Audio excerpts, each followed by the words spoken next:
out here, day 2, back at this early 1900s area where there was a trash dump. Right underneath the moss, I was looking at this.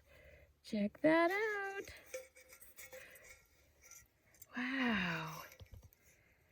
That's crazy. Some stuff is just totally eroded. This is probably newer, maybe 30s or 40s. But some of this stuff is nicer shape and some of it's pretty trashed. Very cool. Well, there's a kind of interesting looking barrel.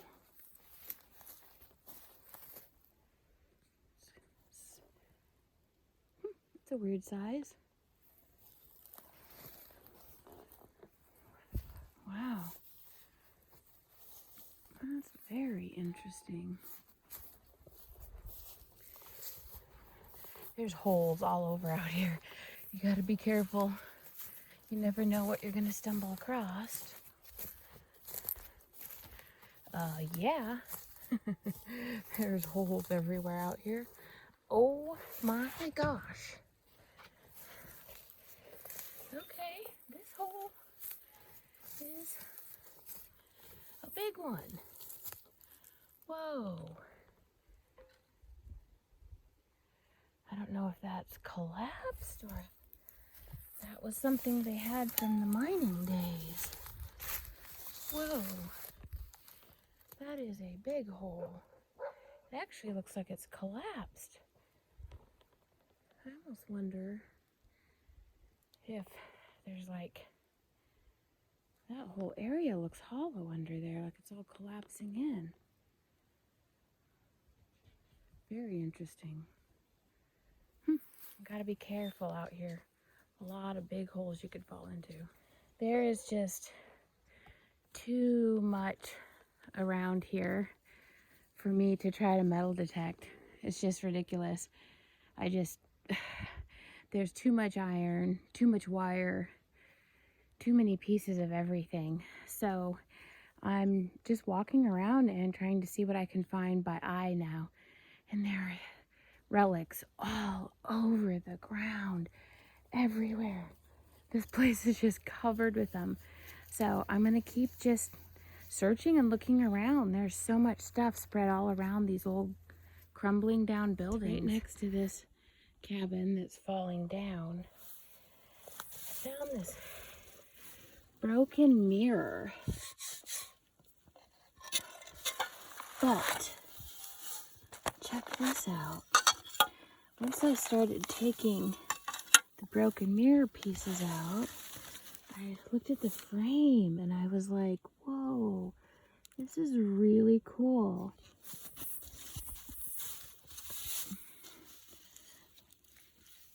Look at this old wood frame. You know what I have in mind. That would be super cool to remake into a picture frame, wouldn't it? All the old papers crumbling off the back. It's really old, but dang, look at the little nails right there too. But that's pretty cool. I like that. I don't really have an idea about age on that.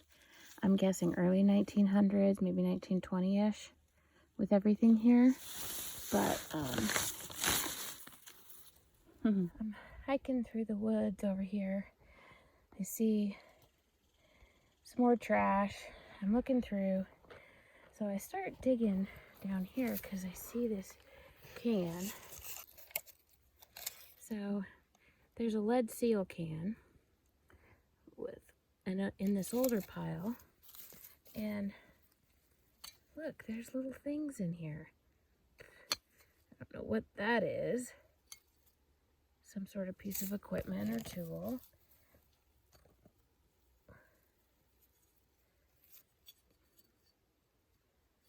Wow, I don't know, some sort of latch or something. And I feel like it's crunchy, like there's other stuff in here, but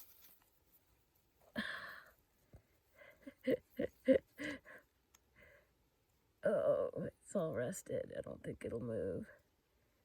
Wow. That's interesting. Like maybe the bottom, the leg to a trunk or something? I don't know. Or maybe it's a piece of a pulley. It looks like something went through it. I don't know what that is. This stuff is all really weird. And then I found this close to it. Gold shield. I think maybe it's... Oh, it says coffee. This old falling down barn had all these cardboard boxes on it, and I pull this one off. Check it out. 6 Select beer. I have a couple World War II bottles from 6 Select. That one's still in fairly decent shape. If I lay it out, it'll go flat. That's actually a cool little thing right there. I like that. That's good. I'm gonna rescue that one. The cabin roof is covered with all the old boxes. That's Borden's malted milk.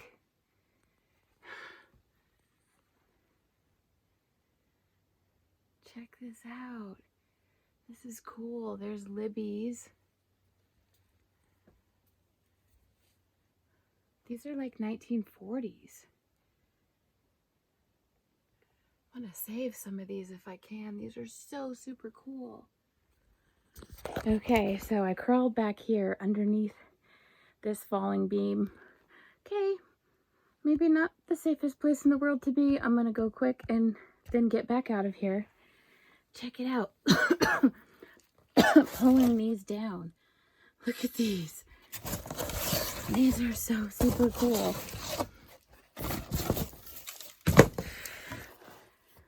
Check this one out. Hills Brothers coffee. These are like World War II boxes. And they're still in really, really good shape. There's so many more on the roof. But some of them I don't know if I can get. Okay, so I'm going to try to carefully make my way back out of here. I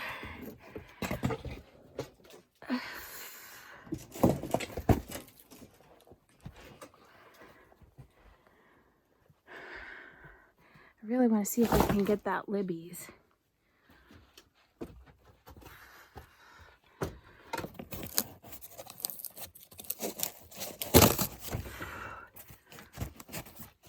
I don't think I can. It's underneath that beam. It's crunched. I would love it, but I don't think I can. Well, I got some really cool boxes, so I'm pretty happy with that. Those are really, really fun. Okay, I'm gonna take those back out. I'll show you what they look like out here. That's their insulation for this roof. Their insulation is just all of these old boxes. I wonder if I can get that board ends down.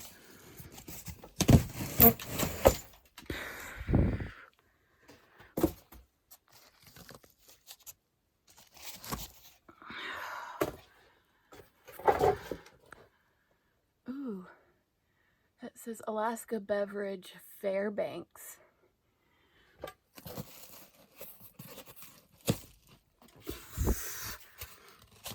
I'm getting really old dust in my eyes. Okay, gonna go for it.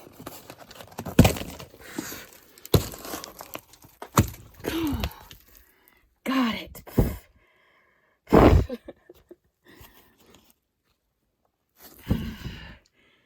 There we go.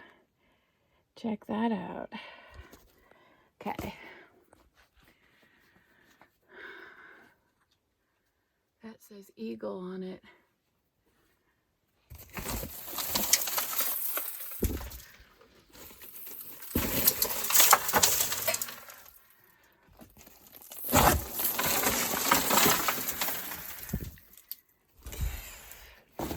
Okay. I'm gonna call that good enough. Take my finds and escape out this falling down door.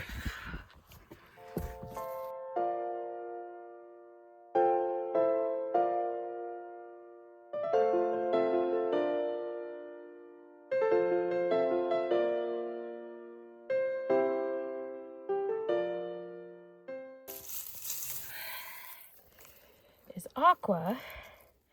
I don't think it's super old. It's probably 40s. It's got a screw top, but it's really heavy, thick glass, really pretty. That one's beautiful. And it's way up on the hill by this old abandoned cabin that's falling down. And this cabin's kind of cool. The back side, you can see over there, kind of the hand-hewn ends of the logs. So this is an older cabin, and they chinked it with mud and moss. What's really crazy is when you think about that window coming in on like a pack horse. That's what's really crazy. So I'm hoping I'm going to find some cool stuff around this cabin. I feel very privileged. Tonight, I'm going to be spending the night in the schoolhouse. I'm going to be spending the night in the living quarters of Aunt Purdy when she was here. And I'll talk to you about her life in the book. But, so I was coming up here to get ready. I think I'm going to sweep up the floor a little bit so I can throw something down here to sleep on. And I saw they had one of the really old dog sleds still here in the corner. So deteriorating. Check it out. Look at that piece of wood that they bent for the front. Now it's broken. Look at that. This was really amazing in its day. Something pretty cool. And then I saw this, I thought was awesome. Look at their dog sled brake. It's a bent horseshoe. Pretty cool. So ingenious. Too bad that whole thing is just deteriorated like that, but wow, I wonder how many miles that dog sled saw. Pretty awesome. So, I'm gonna go back to cleaning up.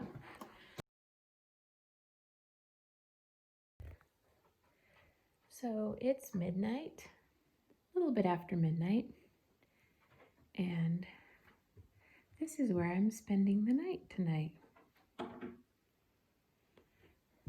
I am even going to be super comfortable on a cot. Yep, I got a handgun. And I'm going to do some reading. This is the cabin where Tisha spent her first night here as a school teacher.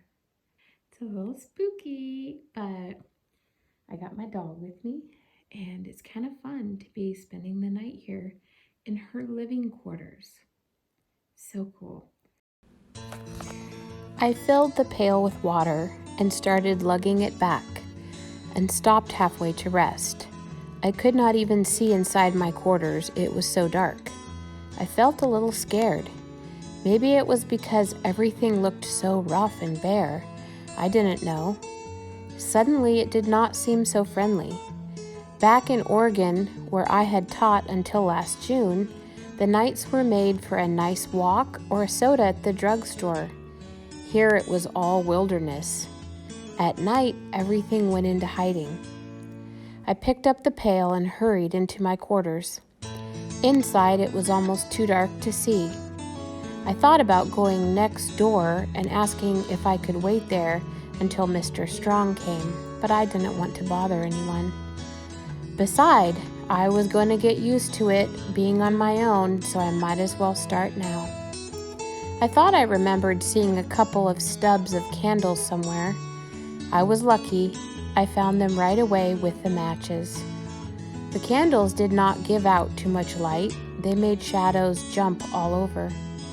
After a while, I began to get cold, So I got up and walked around and stopped and listened. It seemed very quiet. Too quiet, I thought. I couldn't hear a sound. A slight wind shook the door. I caught myself listening for the soft pad of an animal outside. The door to the schoolroom was open, and it looked like a big dark hole, so I got up and closed it. My footsteps sounded hollow on the plank floors, and I realized suddenly I had no protection here at all. All I had between me and the wilderness outside was a few walls. I didn't even have locks on the doors. Anyone who wanted to could walk right in through the schoolroom or my front door. They could even come in through the cache, since it had a door that led outside. I tried lodging a chair in front of the doors, but the knobs were too high. My nickel-plated revolver, still holstered, lay in a box beside the bed. Tying it around my waist, I felt a little better.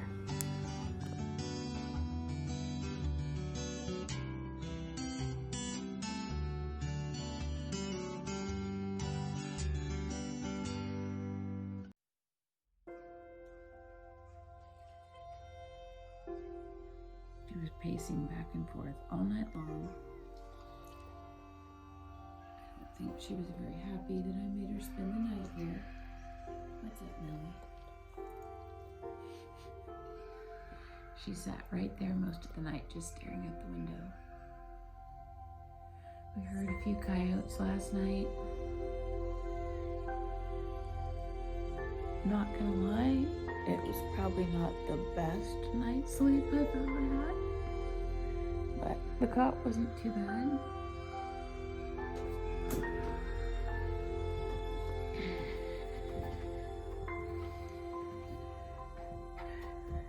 It was kind of cool to wake up this morning in the peace and quiet, see the sunrise through the window.